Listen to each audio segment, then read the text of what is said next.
Mga kapatid, para po malaman natin yung nature nitong nangyaring pagyanig dyan po sa Mindanao, makakausap po natin si Dr. Winchell Ian Sevilla, ang Chief Science Research Specialist ng FIVOLCS. Magandang gabi po sa inyo, Doc.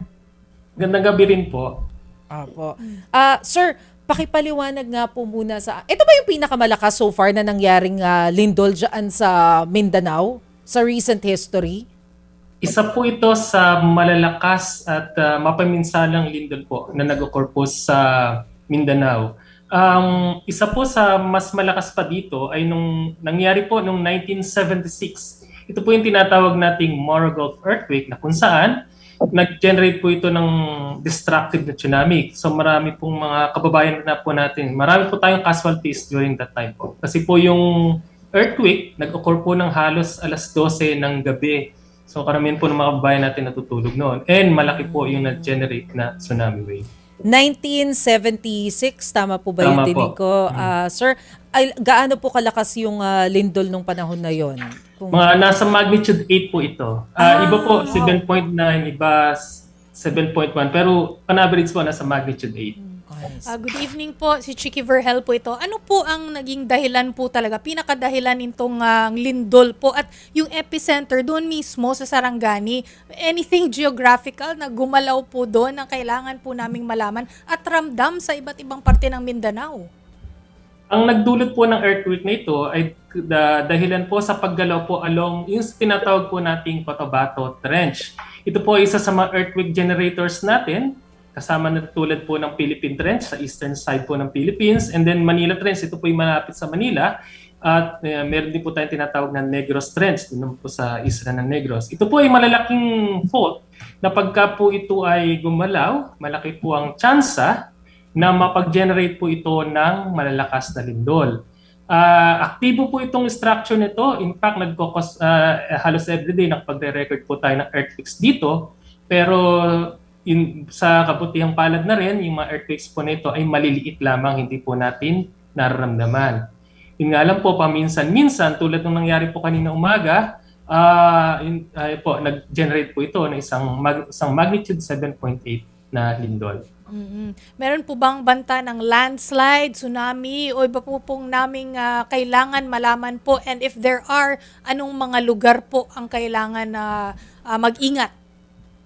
Kanina pong nagkaroon po ng lindol, nag-issue po tayo ng tsunami warning kasi nga po, batay po sa kanyang lalim at lokasyon, ito po yung mga klase ng earthquake na kaya po niya mag-generate ng tsunami. And na-record po ito ng ating mga sea level monitoring stations na strategically po naka-install po sa mga coastal areas po natin sa malapit po sa epicentro ng lindol. Around kahapon kanina pong bandang alas 3, tinanggal na po natin yung tsunami warning. So wala na po tayo na-expect na tsunami base po dun sa records ng ating mga monitoring station o yung sea level monitoring stations natin, wala na pong tsunami waves na nare-record dito. About naman po sa landslide, may mga nakakarating po tayong reports, may mga instances po na nagkaroon po ng mga landslides dahil nga po dito sa malakas na paglindol. In-expect po natin yan sa ganito pong magnitude, lalong-lalo na po sa mga bulubunduking lugar. Ngayon po, ano po ba inaasahan natin sa mga darating na araw? Una po dito ay expect po natin na magkaroon po ng mga aftershocks. Pwede po itong tumagal ng ilang araw o ilang linggo. Pero po habang pong papatagal, in-expect din po natin na papakonti na yung bilang ng aftershocks. Yun nga lamang, may posible pa rin pong may mga aftershocks na mag-occur na may kalakasan na pwede pong maramdaman ng ating mga kababayan na malapit po sa epicentro ng lindol. Sa tanong niyo po kanina about landslide, lalong-lalo na po yung mga kababayan natin na nakatira po malapit sa mga bulubundukin o paano ng may mga matatarik na bahagi ng lupa, maging mapanuri po tayo kasi po baka may mga napahina pong mga bahagi ng mga lupa po na posibleng mapabagsak po kung magkakaroon po ng isang may kalakasang aftershocks. Ano po dapat ang gawin ng mga tao kapag nakaka-experience po sila ng aftershocks? Una po, kung aabutan po tayo ng may kalakasan na aftershocks, maramdaman po natin. Kung nasa loob po tayo ng ating pong mga bahay o kahit anong pong magusali, mas maganda po, pinapayo po namin na mag-conduct ng duct o gawin ang duct cover and hold. Ito po ay para maproteksyonan ang ating mga sarili kung sakali man pong may babagsak ng mga bagay. Opo. And then pagkatapos po ng pagyanig, and then lumabas na po tayo. Isa pa pong napakahalaga na kailangan natin gawin, lalong-lalo na po katatapos lang nitong malakas na pagyanig, suriin po natin yung integridad ng ating pong mga estruktura, bahay, mga eskwelahan po. At kung sa tingin po natin safe naman bumalik, okay po yun. Ngayon, kung makita po natin estruktura na may mga considerable damage, mas maigi po siguro na pasuri natin sa ating mga eksperto para po matiyak po natin kung safe pa po bang bumalik dun sa mga estruktura na nakitaan po ng mga damage dulot po ng main shock. Opo. Sir, si Maricel po ulit ito. Yung sabi po ninyo kanina na posibleng tumagal pa ng ilang araw o baka linggo yung aftershock sa lakas na 7.8 po na magnitude. Gaano kalakas yung ine-expect natin na mga aftershocks? Usually po, mayroon tayong tinatawag na mga rule of thumbs. No? Sa ganito po, pwede po yung susunod na pinakamalakas na magnitude ay isang unit na mas mababa sa kanya. So for example po, 7.8 po yung main shock. Pwede pong susunod na pinakamalakas sa kanya ay magnitude 6.8. Pero yan po yung rule of thumbs lang naman po yan. Parang reference lang po natin. Pwede naman mas mababa yun, yung mga susunod na aftershocks na hindi naman ganung kalakas. Pero kung posible pa rin yung magnitude 6.8, nakakaguho pa rin yun ng infrastructure, especially kung nagkalamat because of the 7.8 na pagyanig. Tama po ba? May kakayahan po. Kasi po yung isang magnitude 6.8 ay may kalakasan po yan.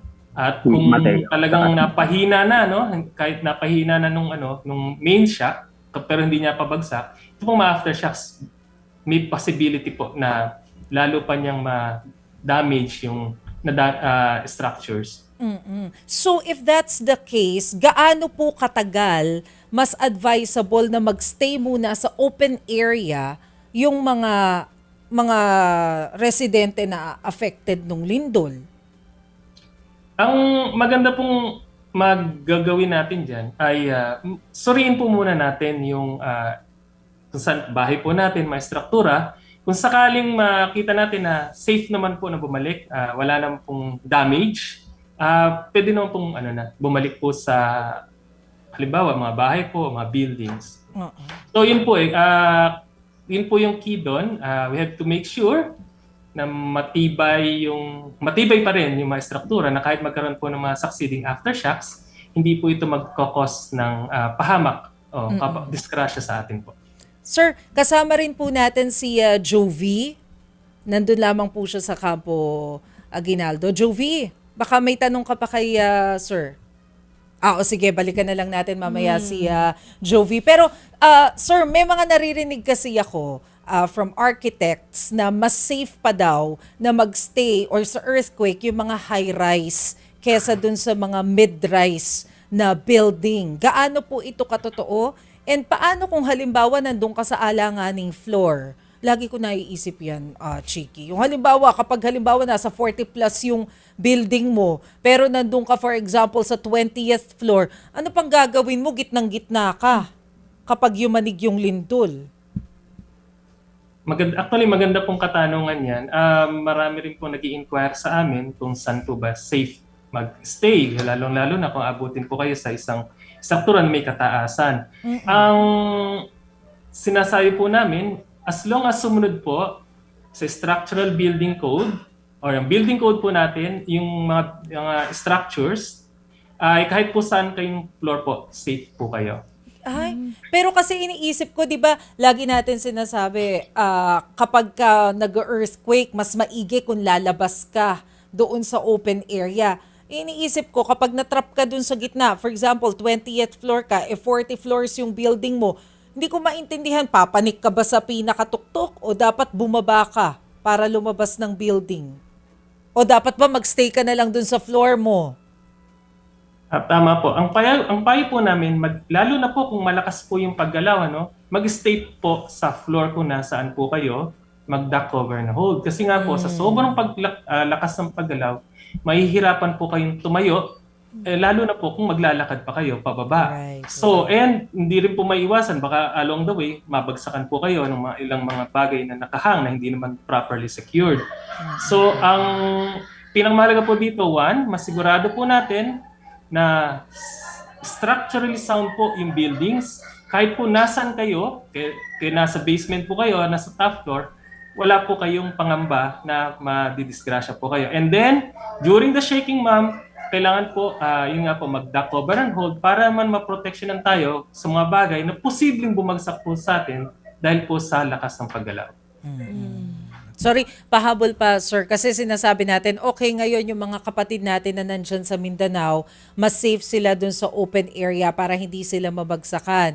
Pero isa pang naiisip ko, may senyales ba para malaman mo kung mabibiyak yung lupa kapag ganito na yumayanig?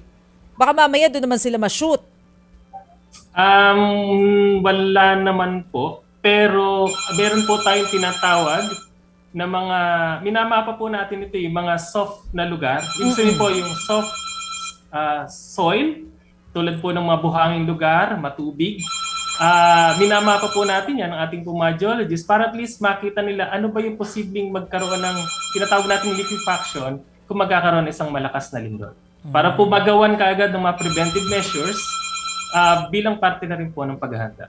Sige po, baka po meron pa po kayong mga paalala, lalo na po dun sa mga kapatid natin na naapektuhan po nitong pagyanig. At tatlo lamang po ang pwede, maaari po namin, mga nakikita po namin importante nating gawin. Unang-una, check po yung structural integrity po ng ating mga structures. Tingnan po natin ano ba yung mga buildings na nagtamo ng mga worst na damage para po maiwasan po natin ito. Pangalawa, magkakaroon pa rin po ng mga aftershocks. Pero in-expect na muna po natin habang nagtatagal po, kumukonti po ito. Pero sakali man po magkakaroon ng may kalakasan, mag-duck cover and hold po tayo. And then pangatlo, hanggat maaari po kumuha po tayo ng information sa mga authorized agencies like tulad po ng PHIVOLCS, ang ating OCDs and the National Disaster Risk and Management Offices po para po maiwasan natin ang panic dahil sa pagkalat ng mga fake news. Pero sa civilian na tulad natin, yung pag-check ng integrity ng structure, hindi po namin kaya yon. So sana Hindi namin naintindihan. Oo, sana merong regular talaga na mag-check po niyan. Not a one-time thing, regular sana. Alright. Sige po, maraming salamat po sa inyo, Dr. Winchell Ian Sevilla ng PHIVOLCS. Thank you Thank po. you, sir.